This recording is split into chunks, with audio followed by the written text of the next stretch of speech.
Hi, my name is Kyler Knight, and if you're like me, you grew up watching movies, and hopefully with your family. It was like a ritual for me, and I loved doing it. And at one point, my parents got a subscription to Turner Classic Movies. They got a bigger cable package, which opened a whole new world of classic cinema to me.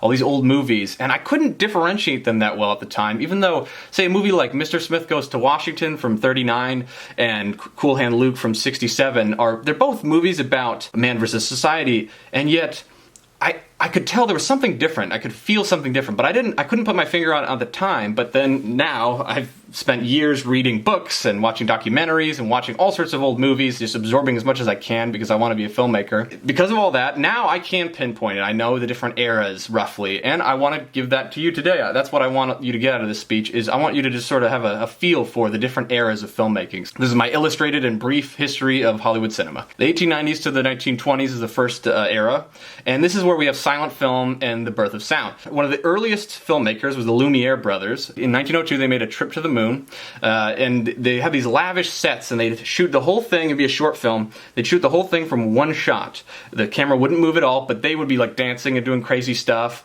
dressed like the moon or the stars and stuff, and just really imaginative, fantastical movies. On the flip side of that, at the time, in the early 1900s, you'd have people filming people doing everyday activities like watering their lawn. Or they just mount a camera on a trolley and let it go down a city street. Another important innovator at the time, in 1903, Edwin S. Porter made Life of an American Fireman, which featured cross-cutting for the first time. He basically invented it. So he had a woman in a burning building, and he'd cut to a fireman coming to save her, which would build tension. It's one of the building blocks of filmmaking. All right, so silent film was pretty visual. It was almost purely visual except for titles. And they would often have a piano player in the flesh there by the audience accompanying the film, so it wasn't literally silent usually. So let's get to the 1930s, the next era, where we have talkies and musicals and self-censorship.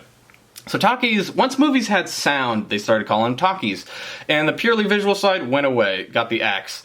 Movies became like stage plays, and evidence of this is how big musicals became. They were the biggest genre at the time, and we had movies like this one, Footlight Parade from '33. They had these massive productions of crazy sets and chorus lines and everyone singing and dancing and just really trippy stuff, actually, if you watch some of it.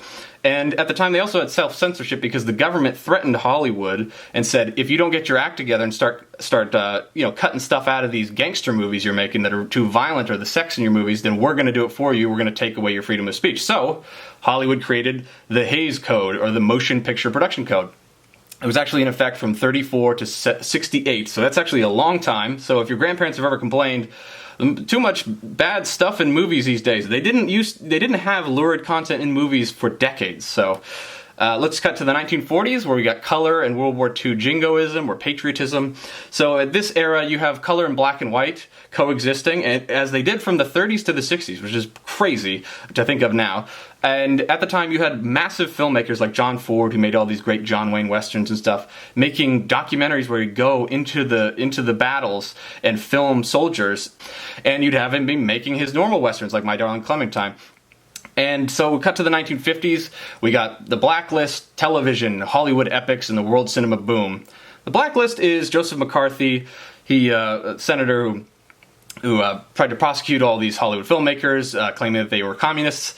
And then you have television at the time, which was huge, and it brought movie-going down from a peak in the 40s, and it never came back up. It's not that Hollywood hasn't made money of people going to movies, it's just that the percentage of people going to films back in the 40s has never been replicated because of television. So, how did Hollywood react? Bigger, bigger, bigger. Everything they made was huge. They made ultra-wide cinema formats, and they had these Hollywood epics that would be 3 hours, 4 hours long, have an intermission, had an overture. They even threw in 3D, anything to get people to come in and actually physically watch the movie rather than watch it at home.